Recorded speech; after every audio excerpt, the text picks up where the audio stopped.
Bonjour à toutes, bonjour à tous et bienvenue à cette session à Tempo. Je suis Nick Crisp de l'équipe marketing à Paris et nous allons évoquer aujourd'hui le sujet des choix de solutions de sauvegarde on-prem ou dans le cloud.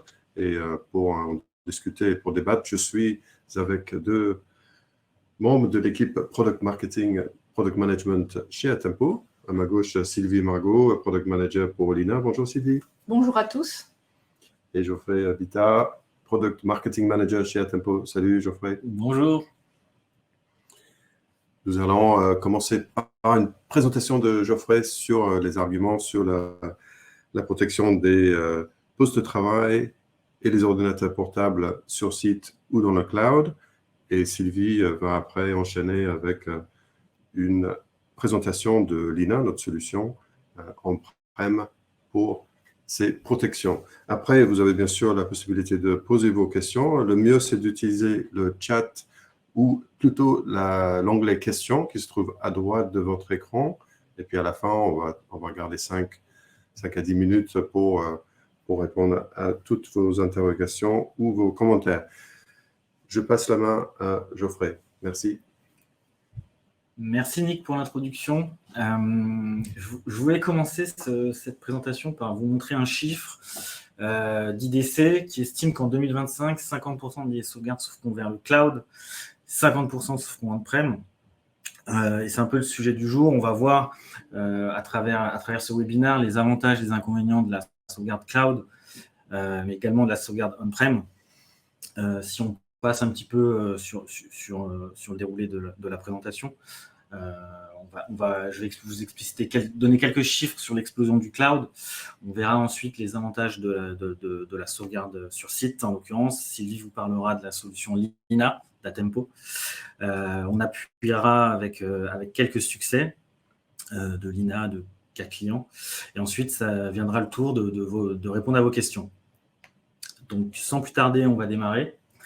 Je vais vous donner quelques chiffres et notamment les avantages de la sauvegarde vers le cloud. On sait que depuis quelques années, il y a une explosion des volumes de données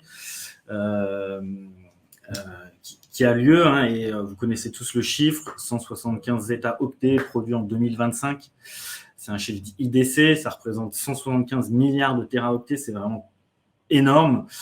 Et on sait que 80% de ces données seront stockées par les entreprises. Donc vraiment, un challenge qui pèse sur la capacité des entreprises à stocker leurs données. Quelques chiffres encore. Donc, on sait qu'en 2020, en Europe, le cloud, ça pèse 53 milliards d'euros. En 2027, soit dans 7 ans, ce sera 260 milliards d'euros. C'est des chiffres KPMG. Donc, on voit qu'il y a quand même une adoption massive par les entreprises des services cloud. Mais on va le voir par la suite. Et je l'ai dit en introduction, la sauvegarde sur site reste néanmoins avantageuse. En plus de ces volumétries qui explosent, on a un recours massif au télétravail suite à la crise du Covid-19. Ça a profondément changé les habitudes des entreprises sur leurs habitudes de sauvegarde, puisque maintenant, il faut pouvoir sauvegarder n'importe où, sur site ou à l'extérieur, n'importe quelle machine. Les collaborateurs génèrent énormément de données en dehors des sites de production. Il faut des solutions adaptées pour pouvoir sauvegarder ces données. Donc, les services cloud se sont mis en place, AWS, Azure, GCP, etc., avec beaucoup d'avantages, notamment la scalabilité. Le cloud n'a aucune limite de capacité. On peut venir déverser des quantités énormes de données au sein du cloud. On a moins de contraintes, notamment en termes de maintenance. C'est facile à mettre en place. On a une haute disponibilité des services cloud et on a des abonnements mensuels à la souscription, très simple à mettre en place. C'est sécurisé. On a beaucoup de mesures de sécurité mises en place par les cloud providers. Et je le disais un petit peu, mais budgétairement aussi, c'est un coût, en tout cas à court et moyen terme, On n'a pas ce coût de stockage à prendre en charge. Donc, ça drague beaucoup d'entreprises et ça incite les entreprises à se tourner vers les solutions cloud. Néanmoins,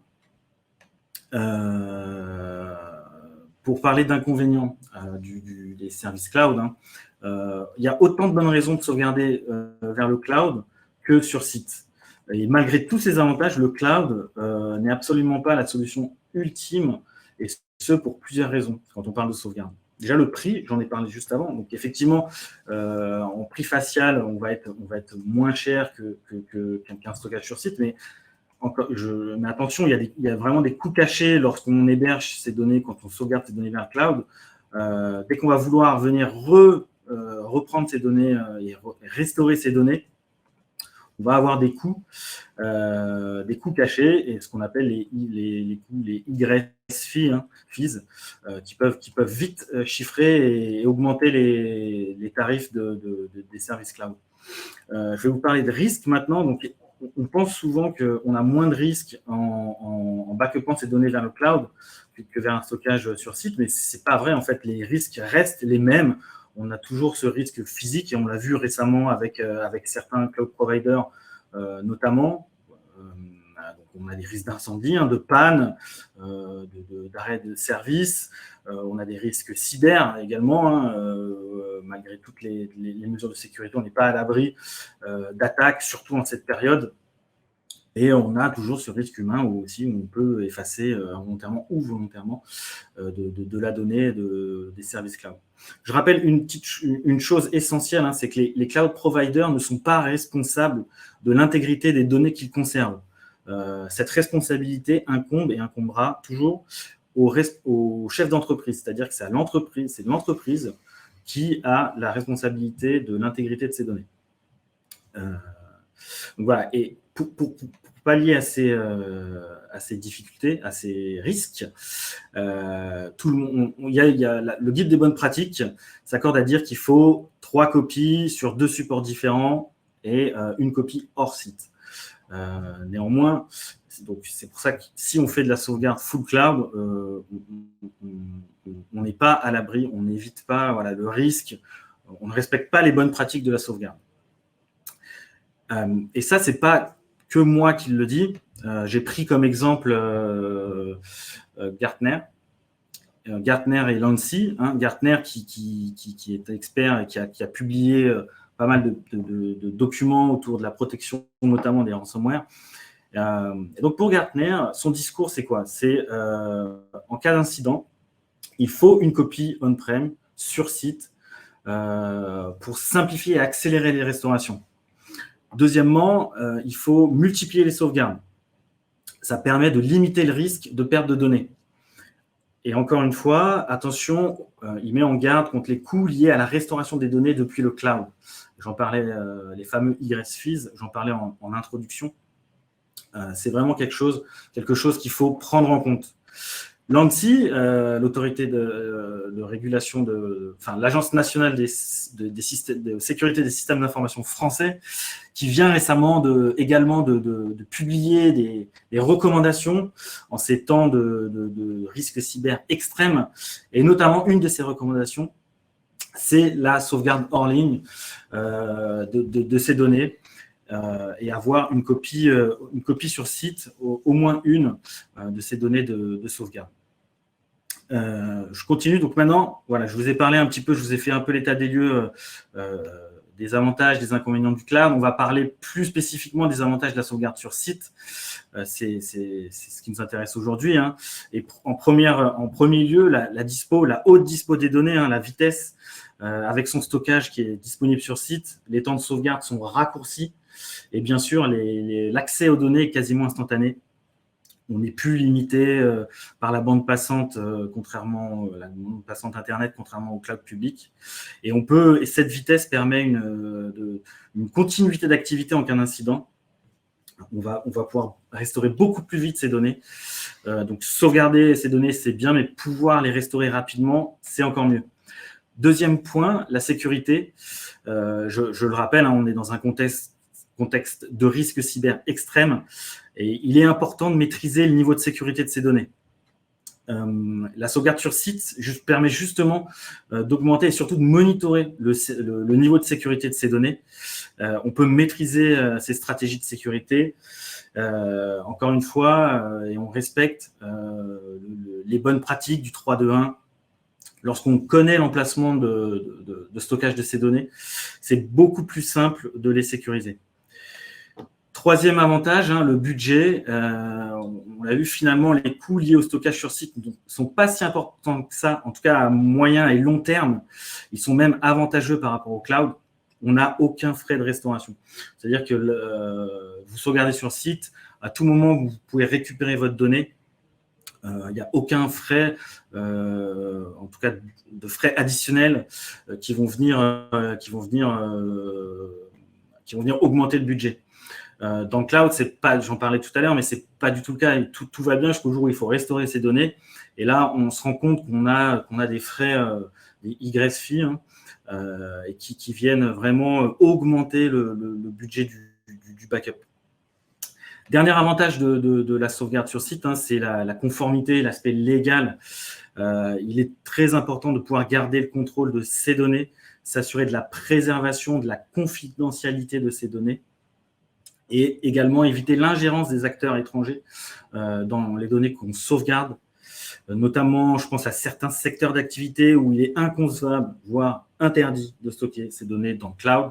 Je pense aux services de santé, je pense au gouvernement, aux organisations gouvernementales où la donnée est vraiment sensible. Là, on va vraiment conseiller, voire obliger les acteurs à avoir une sauvegarde sur site pour protéger l'accès à ces données. Voilà, j'ai fait le tour des avantages des solutions on-prem. J'ai beaucoup parlé. Je vais laisser maintenant la parole à Sylvie, qui va plus explicitement vous parler de l'INA et des fonctionnalités qu'apporte l'INA dans cette sauvegarde sur site. Merci Geoffrey. Oui, donc moi je vais vous parler un peu plus en détail de notre solution donc de sauvegarde des postes de travail. En fait, contrairement à pas mal de nos concurrents qui ont fait le choix de partir en tout cloud, nous, on a voulu offrir à nos clients en fait la possibilité de choisir. C'est-à-dire que, effectivement, comme l'a bien démontré Geoffrey, il y a à la fois des avantages et des inconvénients au cloud. Donc, pour quand même profiter des avantages, mais d'avoir les avantages aussi de la sauvegarde sur site, on propose les deux en fait. On propose à la fois du stockage cloud et du stockage sur site.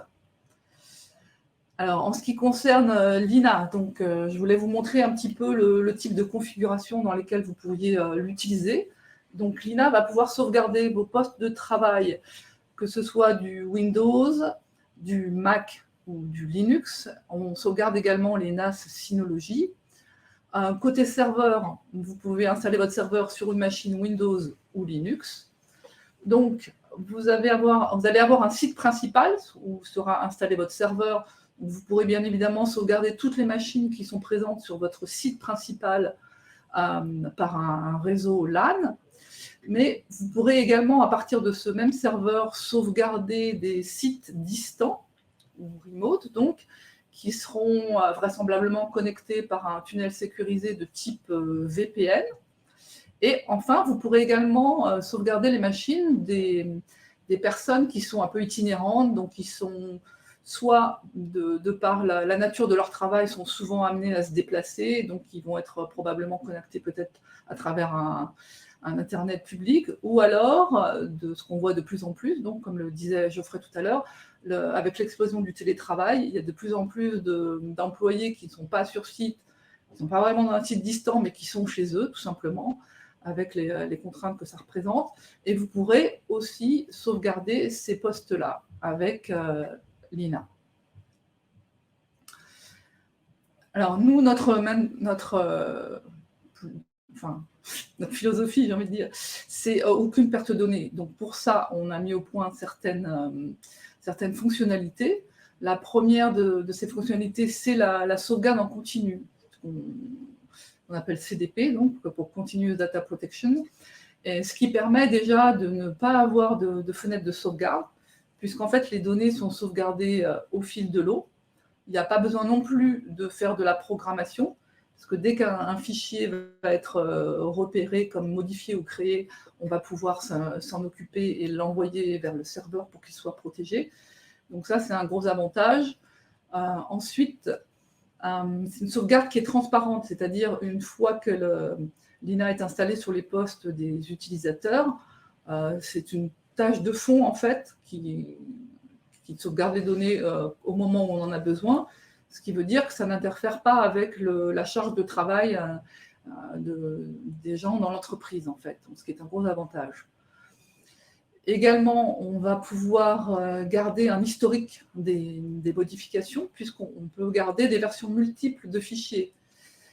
C'est-à-dire qu'en fonction d'une certaine donnée que vous aurez définie, une certaine durée que vous aurez définie, on va garder soit pendant 6 mois, soit pendant 3 mois, en fait, tout l'historique des sauvegardes des fichiers, ce qui vous permettra de remonter dans le temps, en quelque sorte, notamment pour pouvoir récupérer une version antérieure d'un fichier, au cas où vous auriez fait une erreur, ou bien tout simplement, quand on va être confronté à des attaques par CryptoLocker, on va pouvoir remonter dans le temps à une version avant l'attaque des données pour pouvoir les restaurer. Du côté ressources, du coup, on a mis aussi en place la déduplication, ce qui permet de faire une économie de ressources à la fois sur le réseau, par rapport à la quantité de données qui vont être transférées sur le réseau, mais également sur le stockage qui va être nécessaire pour stocker toutes les données sauvegardées. Donc cette déduplication, elle intervient à 2 niveaux. D'abord au niveau des agents, où l'agent lui-même va déjà faire un tri, et quand un fichier est modifié, donc il le découpe en petits blocs, et il vérifie si ces blocs ont déjà été envoyés au serveur ou non. Si c'est le cas, il ne les renverra pas. Et également, côté serveur, quand il reçoit tous les blocs en provenance de tous les agents, il refait aussi une déduplication pour ne conserver côté serveur, dans le repository, que des blocs uniques. Donc, ce qui permet vraiment, si on compare le volume qu'on protège par rapport au volume qu'on stocke, ça nous donne vraiment une économie de stockage. Toujours pour améliorer la sécurité de nos installations, on a prévu donc la réplication. Cette réplication, donc, elle permet d'avoir un serveur primaire, potentiellement, comme on le disait tout à l'heure, proche du site de production pour bénéficier d'une restauration rapide, efficace, performante, et un serveur secondaire qui peut se trouver soit sur le même site, mais peut-être dans le bâtiment d'à côté, pour justement bénéficier de la sécurité supplémentaire du serveur secondaire en cas de désastre, que ce soit naturel ou bien quelle que soit la nature du désastre, en fait. Mais on peut également éloigner le serveur secondaire de plusieurs centaines de kilomètres pour vraiment l'isoler complètement du site de production. Donc ça, ce sera un choix qui sera à faire au niveau de votre site en fonction de ce que vous voulez privilégier. Alors, l'autre point fort donc, de l'INA, c'est la restauration et évidemment l'autonomie des utilisateurs. C'est vraiment là-dessus qu'on mise pour libérer le temps des administrateurs et puis pour donner plus de liberté aux utilisateurs pour restaurer les données quand ils en ont besoin, au moment où ils en ont besoin, bien évidemment. Donc, pour ce faire, on a plusieurs méthodes qui sont possibles pour restaurer des données. La première étant par le biais d'un assistant qui va en fait guider l'utilisateur par des questions pour savoir où ont été sauvegardées les données, ou bien à quel moment on a fait la dernière sauvegarde, ce genre de questions qui vont permettre en fait d'identifier plus facilement quels sont les fichiers à restaurer. C'est une méthode notamment qui est particulièrement adaptée à des gens qui ne sont pas forcément très techniques. Ensuite, on a la possibilité dans l'explorateur de fichiers, ça c'est vraiment la méthode la plus simple, c'est de faire un clic droit sur un répertoire par exemple et d'en restaurer son contenu. Comme ça, s'il y a des fichiers qui ont disparu à l'intérieur, on pourra les restaurer.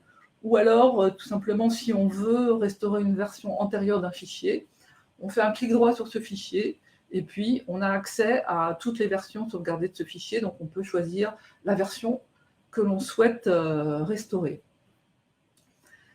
Également, on peut juste tout simplement rechercher et parcourir sur notre système de fichiers et puis faire un petit peu comme quand on fait des achats sur Internet, en fait, sélectionner des fichiers ou des répertoires, les rajouter dans le panier. Au bout d'un moment, on peut vérifier ce qu'il y a à l'intérieur du panier et puis après, on demande à restaurer.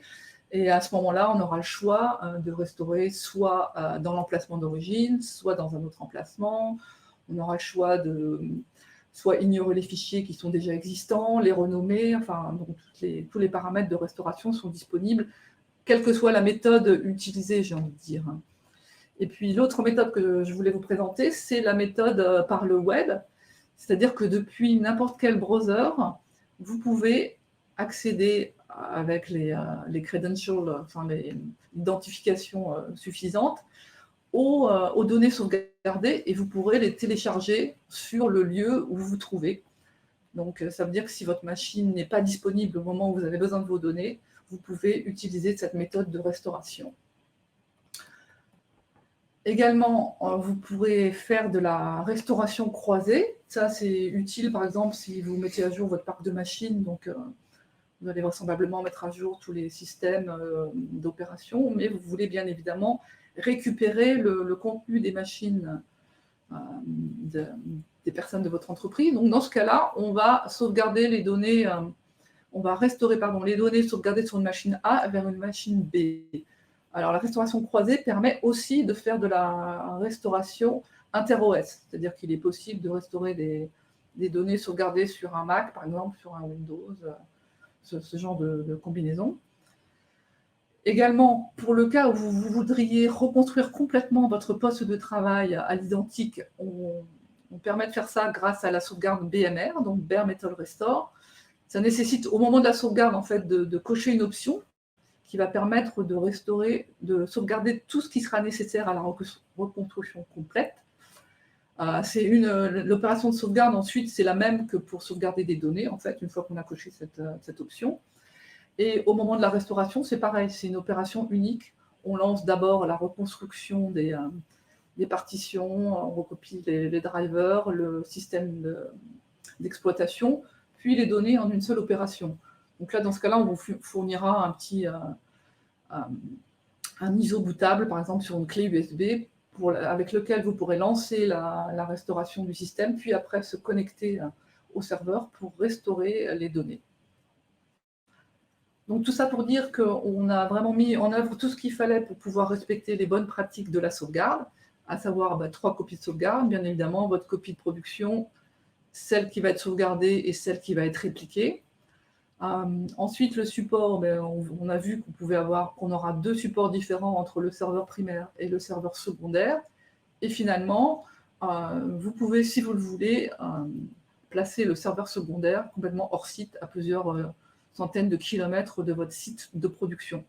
Tout ça pour s'assurer que vous pourrez à tout moment restaurer vos données et les avoir à disposition le plus rapidement possible pour minimiser vos temps d'arrêt de production.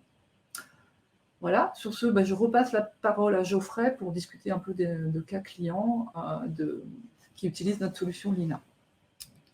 Merci Sylvie. Effectivement, je vais essayer d'illustrer un peu le discours qu'on vient d'avoir et de vous expliquer avec Sylvie. J'ai pris comme référence l'Université de Nantes. Hein. C'est un cas typique d'une entreprise qui s'est retrouvée au moment de Covid avec des collaborateurs à la maison et une solution de sauvegarde qui n'était pas du tout adaptée et qui ne sauvegardait pas la production faite à la maison. Qui plus est, ils avaient un serveur de sauvegarde qui était vieillissant. Voilà, ils avaient trop de données, ça débordait. Donc, ils ont fait appel à Lina et on a mis en place à l'Université de Nantes sur 150 postes, 150 laptops, la sauvegarde Lina.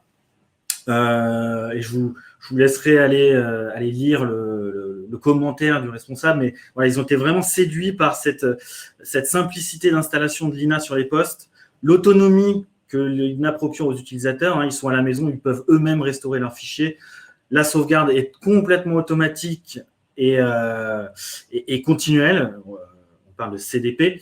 Voilà. Et là, et encore une fois, Sylvie en a parlé, de la simplicité avec laquelle, en 3 clics, on va pouvoir restaurer et récupérer ces fichiers. Voilà. Ensuite, pour appuyer encore une fois le discours, l'INA a obtenu le label utilisé par les armées françaises en 2019.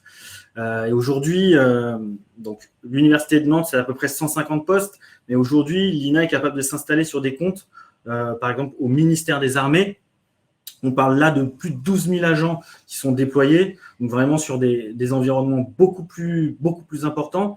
Et plus récemment, c'est la mairie de Paris qui a fait appel à l'INA, et on est en cours de déploiement à la mairie de Paris. Donc voilà, tout ça, c'est des logos à mettre en avant, et ça montre encore une fois c'est les garanties de confidentialité, de sécurité et de performance de la solution l'INA.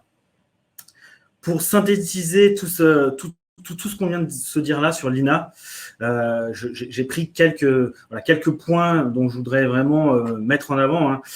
Donc, la proximité des données accélère les restaurations avec la sauvegarde sur site et l'INA. Plus vos données sont proches physiquement, plus elles sont rapides d'accès. On n'a plus cette contrainte de bande passante à envoyer de la donnée vers le cloud. Et cette rapidité, finalement, qu'est-ce qu'elle fait? Elle limite l'interruption de production. C'est vraiment quelque chose d'important. Et le retour à l'activité en cas d'incident va être beaucoup plus rapide avec une sauvegarde sur site. La maîtrise du budget, encore une fois, en début de projet, on budgétise un stockage, la licence du logiciel. C'est terminé. Par la suite, on n'a plus aucun frais en cas d'incident, on n'a pas de frais sur les restaurations, on maîtrise son budget avec l'INA. Autre point important, l'INA sauvegarde tous les postes, les stations de travail, les laptops, voilà, tout, que ça soit sur site ou hors site. Un gros avantage de la solution, c'est cette simplicité et cette continuité de sauvegarde finalement. Est bien configuré, je mets par la suite, mais si on configure bien sa solution l'INA, finalement, on est quasiment sûr de ne perdre aucune donnée. L'INA sauvegarde en continu. Dernier point, c'est la confidentialité. Donc ça, encore une fois, c'est presque ce qu'il y a de plus important aujourd'hui dans ces risques de cybermenaces, cyberguerre, etc. L'INA, encore une fois, c'est une solution de data souveraine. On est complètement, on a de la R&D française, le logiciel est édité uniquement en France.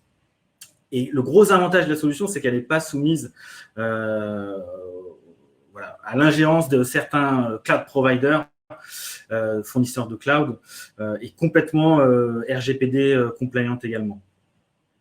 Voilà, j'espère que je vous ai donné un bon aperçu des fonctionnalités à mettre en avant, en tout cas des services rendus par l'INA. Je vais maintenant vous passer la parole et je me tourne vers Nick qui a quelques questions a priori. Merci Geoffrey, merci Sylvie pour ces présentations très intéressantes. Et puis effectivement, oui, on parle de sécurité, tu en parlais à l'instant Geoffrey, et je pense que ça c'est vraiment au cœur des préoccupations et c'est les deux premières questions que j'ai. Effectivement, peut-être pour Sylvie, tu parlais de la réplication entre sites primaires et sites distants. Comment sont sécurisées les connexions, Sylvie? Alors, dans le cadre d'un site remote, donc, comme je vous disais, on utilise un tunnel sécurisé de type VPN pour faire la jonction entre le site distant et le site principal.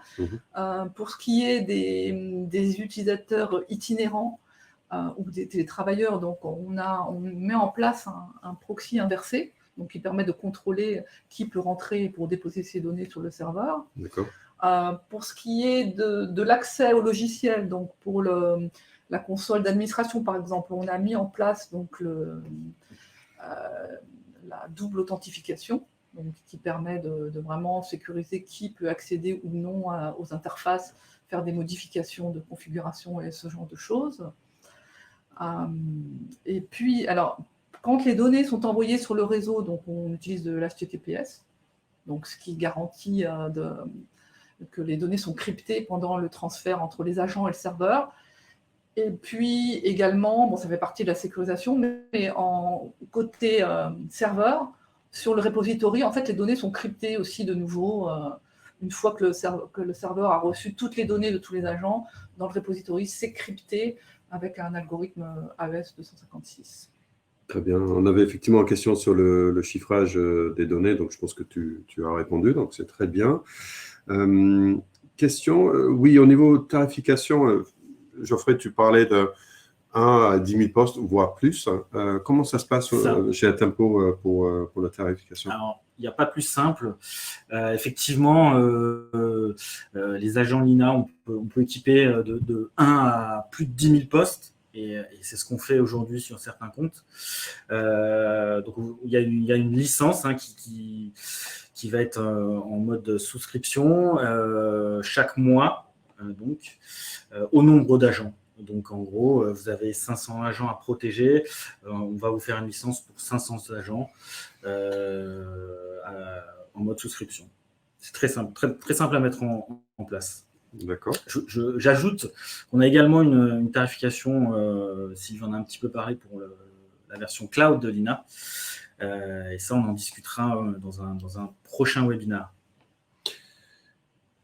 J'en profite juste pour montrer les photos déjà et les adresses email de Sylvie et Geoffrey. Donc, si vous avez des questions techniques, commerciales, c'est des bons points d'entrée pour discuter avec nous si vous avez des projets ou des interrogations quant à vos données sur des postes de travail ordinateur portable.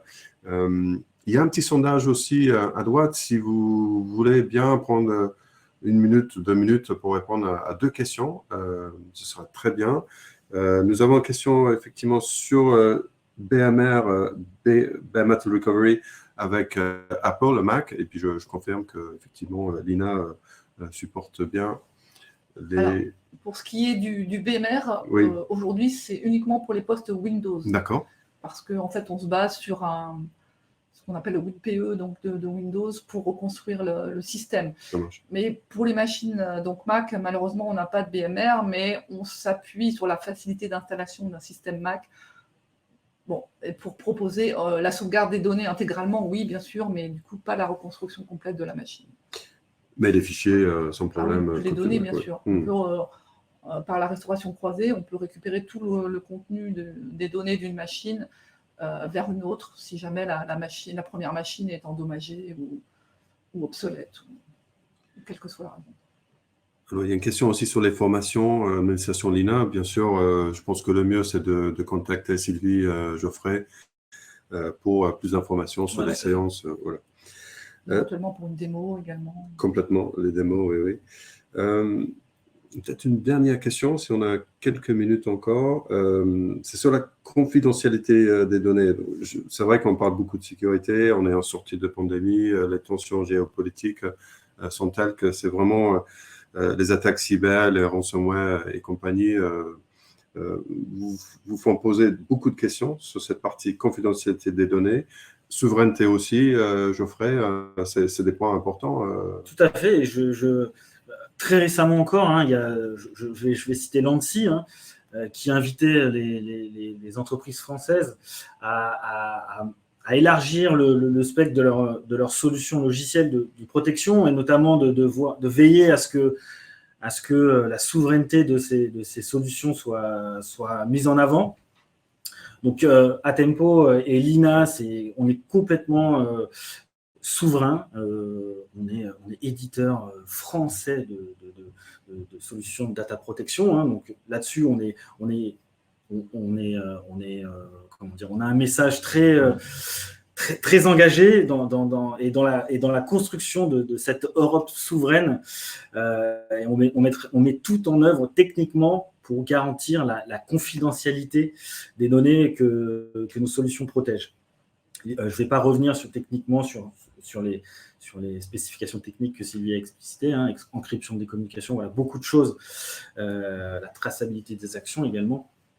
Et voilà, on met tout en place pour garantir la sécurité, la confidentialité de vos données.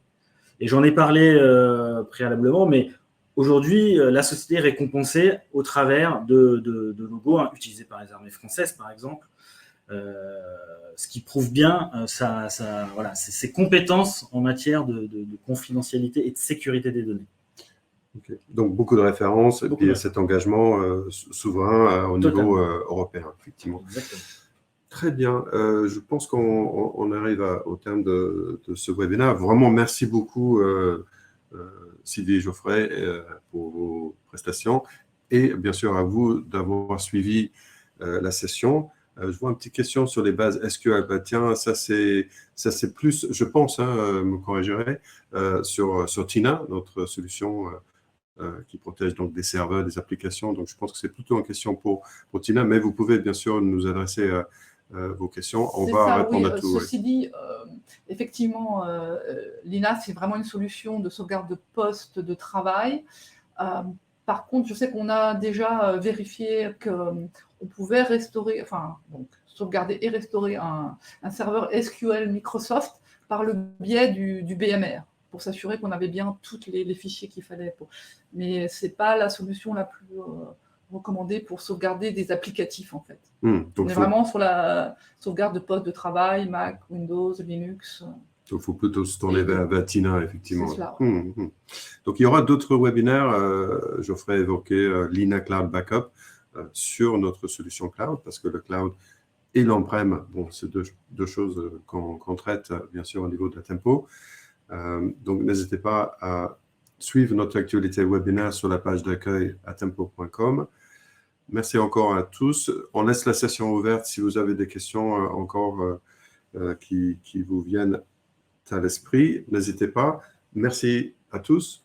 Merci, bonne journée. Et bonne journée, à bientôt. Au revoir. Au revoir. Au revoir.